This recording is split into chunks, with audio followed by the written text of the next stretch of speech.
This is the Midweek Message from Friends Congregational Church, United Church of Christ in College Station, Texas, for December 31st, 2025. Love changes everything. Christianity is not about maintaining the status quo. This was one of my favorite messages we put on the church's sign this year, and it resonates with the message of Epiphany. Observed on January 6th, Epiphany celebrates those magi from the east who followed a star to where the Christ child had been born in Bethlehem.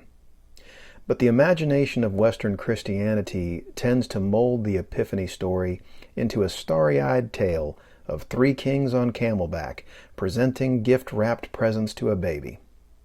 Nothing in the Gospel of Matthew's telling of the Epiphany story mentions camels or kings or even the gender of the Magi, but that's beside the point.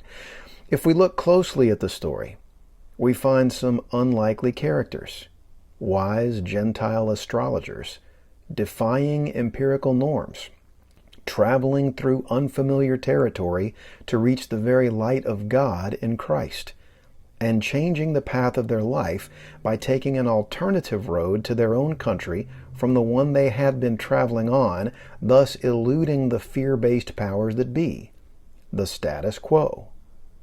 And we find an invitation to follow their example. As the Reverend Dr. Buyong Lee writes in her commentary on Matthew 2, sometimes epiphanies are disruptive, even dangerous. Sometimes they lead to confrontation with empire. Sometimes they ask us to cross borders. Sometimes they send us home by another way. And always, she writes, they ask something of us. Will we move the way fear makes us move? Or will we move the way love calls us to?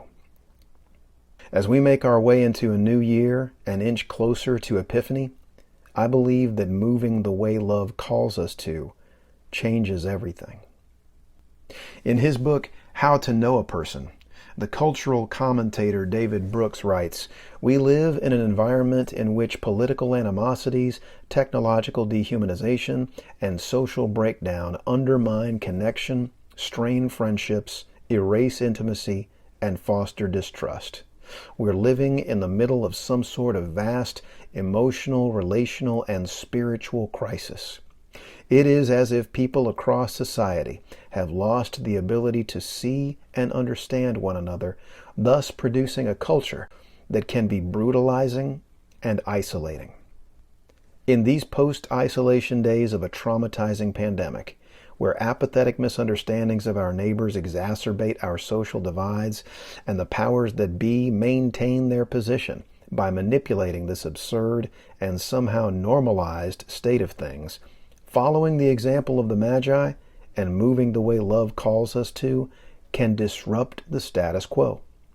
And that kind of disruption that gives witness to the love of God we find shining forth in Christ Jesus can be an epiphany in our time and context.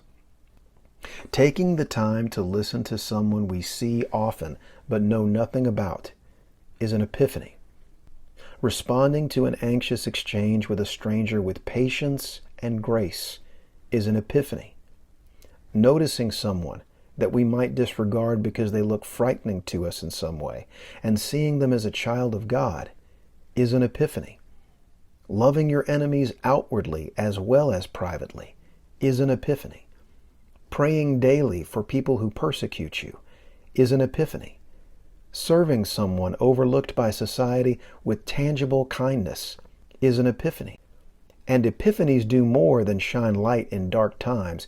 Epiphanies shed light on new paths, guided by transformative love, and carrying us out of our present emotional, relational, and spiritual crises.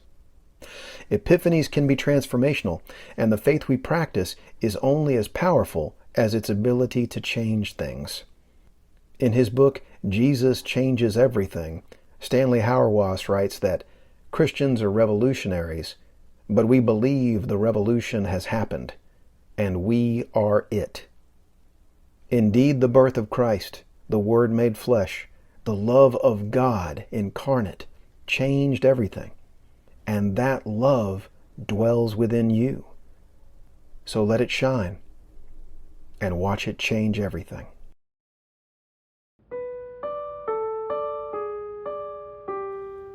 We hope you have enjoyed the Midweek Message from Friends Congregational Church, read by our senior pastor, the Reverend Dr. Dan DeLeon.